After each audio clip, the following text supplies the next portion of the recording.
Hello children. In today's class, we are going to learn first language English, grade 10, the pie and the tart. Before moving on to the lesson, let's know about the author. The author is Hugh Chesterton, who was born on 20th March 1884. His parents were Frances Elizabeth and Charles Frederick Chesterton. He wrote many children's books in 1920s and 30s. He wrote many books and poems as well as producing a children's magazine called The Merry-Go-Round, published in Oxford. We need to understand the glossary first before moving on to the lesson, because there are a lot of new words in this and we need to know the meaning of it. The first one, a pie. A pie is meat or fruit baked in a dish with pastry on the bottom, side and top. So you can see this image. It is an image of a pie. Pie, you can make it both as a sweet and a savory as well.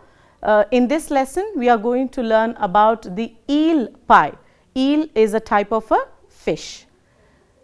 Is that an apple pie I smell? The next word is tart. Tart, an open pie filled with sweet food such as fruit or jam. So now the pies are generally or most commonly made as a sweet itself. The tart is open so that you have a beautiful garnishing done with whatever different varieties of fruits or jam that you make with. The lemon tart was a winner, wasn't it? So the tart comes in different fruit flavors as well, like strawberry, cranberry, lemon tart and all those. The next word, tunic. A loose piece of clothing covering the body down the knees. This day it looked old and worn, like a tunic worn in summer too many times. The next word is blasted. Blasted meaning annoying. George complained that he could not get that blasted door open. That means the annoying door. The door was very annoying, which could not be opened. The next word is wag, meaning a person who enjoys making jokes. Oh Suraj, you are such a wag. That means Suraj enjoys making jokes and people around him also have a fun time. The next word is pinched. Now pinched has two different meanings, children, which we will be learning. That one is thin and pale because of illness or cold. Another word is arrested. So in this lesson, to the context, we are using pinched for arrested. The boy was pinched by the police for stealing a gold necklace. The next word, errands. Buying something, Sheba asked Tim to run an errand for her. Comely, meaning pleasant to look at or attractive. Indian women are comely to look at in the entire world. So now going ahead with the play. The entire play is divided into two parts. The part 1 we will be doing today. Before going ahead with the understanding of the play, let's understand the background as to what, or you can say it as a snippet. The Pie and the Tart is set in 15th century France. It portrays the then French life in a humorous way. So here this play we have to imagine that we are in France and how things were during the 15th century in France. The Pie and the Tart is the story of two hungry beggars, Jean and Pierre, are the homeless beggars who are roaming in the streets of France. Their condition is pathetic since they are shivering of cold and is extremely hungry. The society is unkind towards them and they are forced to steal food. So, in many of the countries, children, begging is prohibited. They do not allow to beg on the streets. So, it is a punishable offense as well. So, going further, first let us understand the pronunciation of the names. French names, when pronounced, have to take the origin of their language. It generally does not go along with the spelling like how we do the spelling in the English. For example, Jean, we will generally pronounce it as Jean, but whereas the French pronunciations are very different to what the spellings are.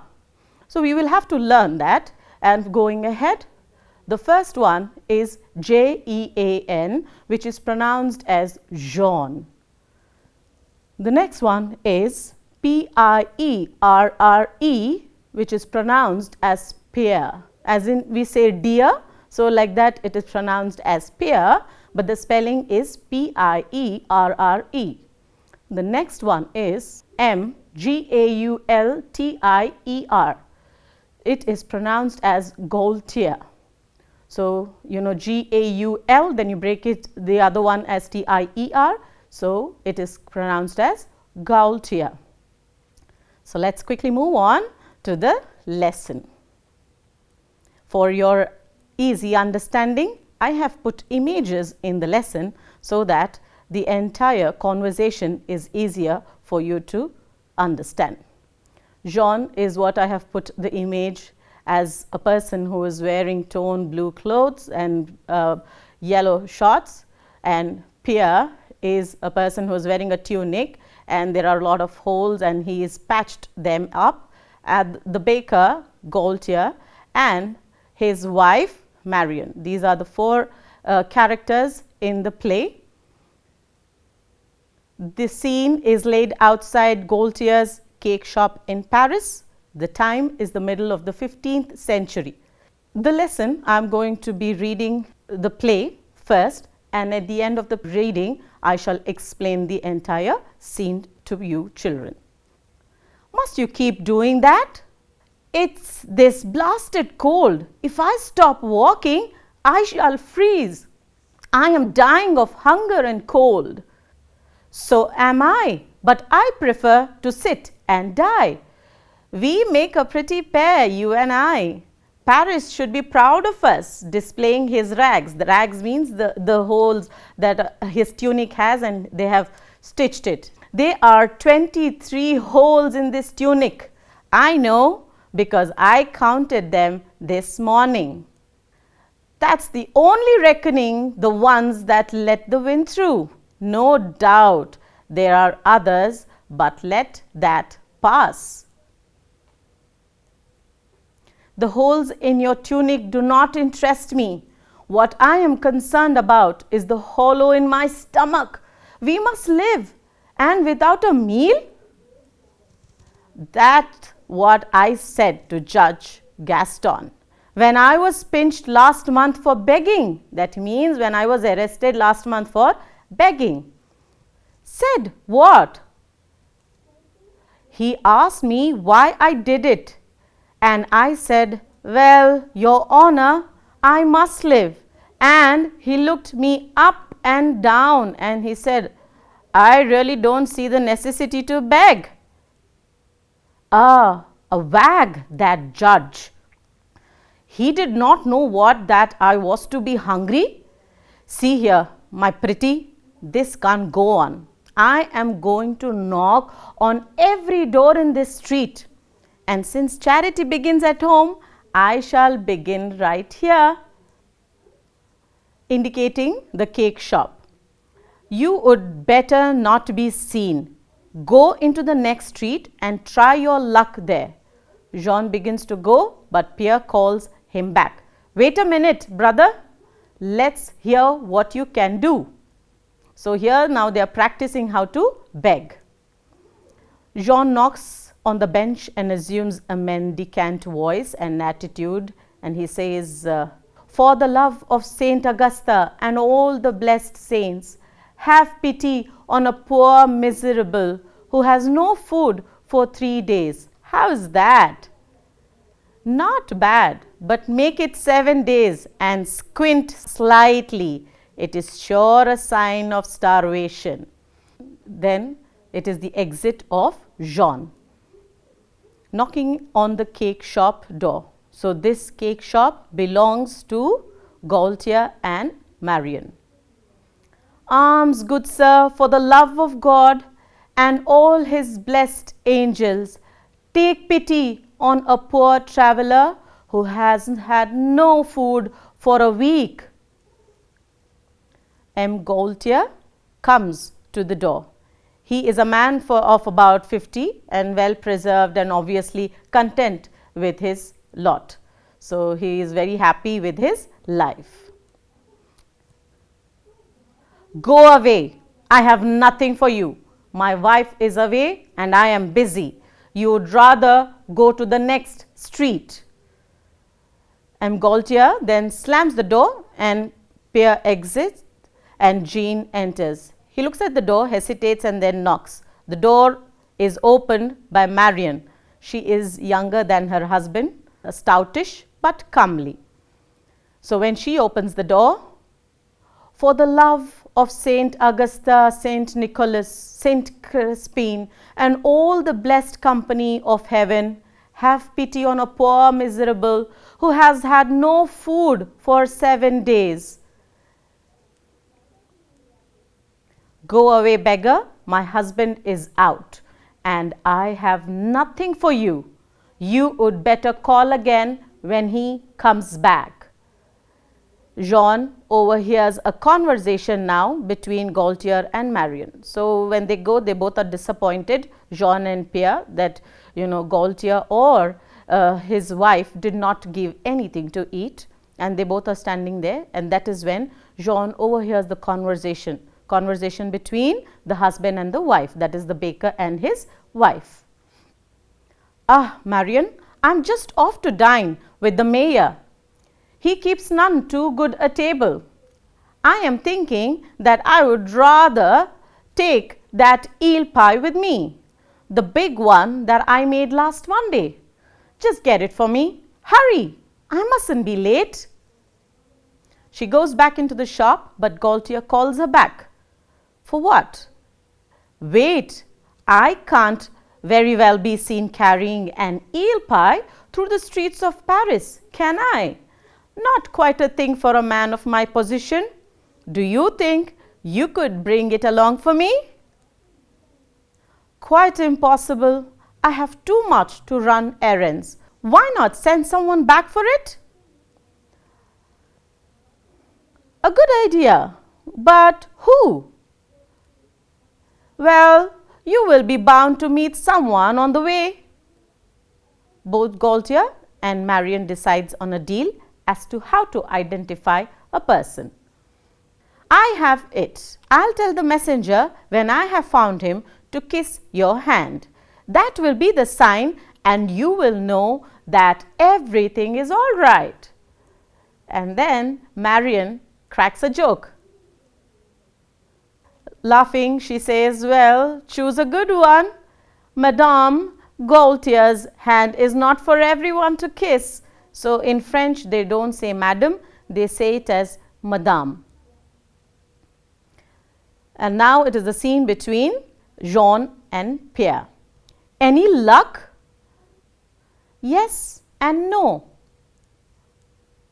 What does that mean? Look here. Are you ready to do exactly as I tell you? And no questions asked. Jean and Pierre talk with each other and then Pierre decides to give it a try. Jean, when you have kissed her hand, you will say, Madame, I am sent by M. Gaultier to fetch the pie. She will then give you a large eel pie and that's it, you're done. Pierre says, kiss the lady's hand? I think you are making a slight mistake, brother. I am not lovesick. I am starving. Then do as I tell you. If this doesn't come off, never trust me, but it will. Carmini Jean, I believe you are serious. Of course I am serious. All right, I'll do it. Good morning, lady. I have come from Empire. Who sends me to fetch the Gaultier?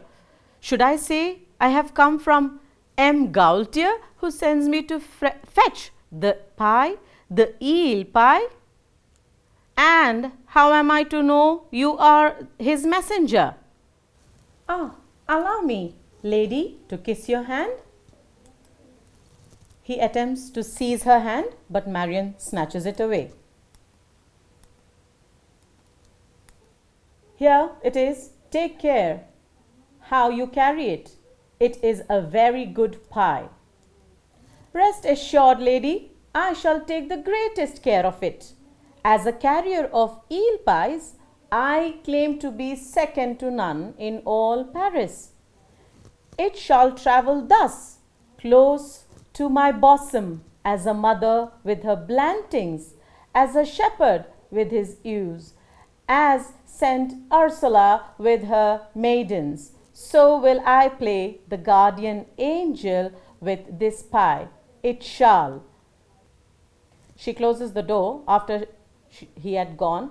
Pierre stands holding the pie as if stupefied. Stupefied means shocked or confused. He then places it carefully on the bench and sits beside it. He gazes at it lovingly, prodding it now and then with his fingers. It must be a dream, and presently I shall wake. One of those dreams that are too good to last. I know, because I have had them once or twice before. Picking up the tie tenderly and sniffing it. Good dream lasts a little longer. Just now I haven't the very least desire to wake up. Then Jean comes there. Well, what did I tell you? Shh, don't speak too loud. You might wake me up. Jean laughing and clapping on the back. He says, wake up then, it's dinner time. Picking up the pie, we won't wait for the nectarines and the champagne. This will do to start with. These are the nectarines that I have given you for your reference. Now here, Mr. Gaultier comes back home, and what happens after that will be continued in the next part.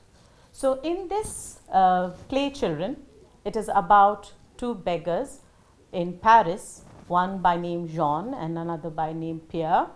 Now they are homeless, they are very hungry, and on top of it, it is extremely cold, and it is unbearable for them to handle both hunger and extreme cold condition. So now, they are very restless and they are talking to each other, where, they say that, I think I am going to die out of hunger or this cold, either of it. That is when, they decide to beg. And when they want to beg, they will say that, don't you remember that, once I was arrested last time for begging. So when I was arrested, the judge, Mr. Gaston, he looked at me from top to bottom, and probably he was thinking that I'm quite young to work hard and to earn money to feed myself. And then he was like making jokes at me. The whole room was filled with laughter, and he's such a wag, they say. And then he says, probably that judge does not know how hunger is, what hunger is. It is such a difficult situation to be in. Then they said, let's leave all that, and now let's just go concentrate on something to eat, whether it is by begging or it is by stealing. So here then Jean says that, all right, then let's start from our, start from the place itself, from wherever we are, and I will go to the baker close by and you go to the next street. And before that, they want to practice as to how to beg. So they'll say, in the name of Saint Augusta, we've been starving for many days, and we have, we are travelers to this place, so please help us, and all that they try to practice before they are wanting to go and ask for food or beg for food. So when they are trying, they said, okay, fine, we are all set. Probably you should make an appearance also, be like a squint who is very tired and drained and exhausted out of energy. So you be like that, and people might have a little mercy on us and they might give us food. Then they go knock at Gaultier's bakery, and then they say that we have been starving for 7 days. Please, for the sake of God, give us some food. And then Gaultier, snubs them, speaks very rudely, and he says, go back. My wife is not there at home, so once she is back home, probably you can come and ask for food with her. Now I am very busy, and he just shuts the door. And after that, Jean goes. Marion opens the door, and she says the same thing, that no, you have to go back now. My husband is not at home, whereas both are there at home, but they both, play a trick. And my husband is not at home, so once he's back home, you can come and ask. For now, you can go to the other streets and not here. So that is when he was wanting to go out, he overhears a conversation between the husband and wife. That is Gaultier and Marion. So when he overhears the conversation was about the dinner that Gaultier is going to have with Mayer. And he says that, Mayer is not good enough in arranging the table, so I rather carry an eel pie with me in case there's nothing good to eat. I will eat my pie itself. So he says, go get that pie that I made last Monday, the eel pie. Like I told you at the beginning of the class, eel is a fish and they make a pie out of it. And when she goes, then he calls her back. Hey, wait, Marion, you know what? I can't be carrying that eel pie. I have a status in the society. I can't keep carrying that eel pie and going. So, you know what? Can you do me a favor? Can you get the eel pie for me? She says, oh, I'm so sorry. I will not be able to do it because I have my errands to do. That means I have to go buy things for my, baking stuff and all that, she would say. And she politely disagrees. Then she gives an idea. Why don't you do one thing? Why don't you send a messenger? On the way you will definitely tend to meet a lot of people. So you can send a messenger. All right, that's a good idea. I will send the messenger. But how will you know that I only sent it? They both were thinking like, what should I do? And that is when Gaultier says that, you know what? Whenever I send a messenger, I'll ask him to kiss your hand.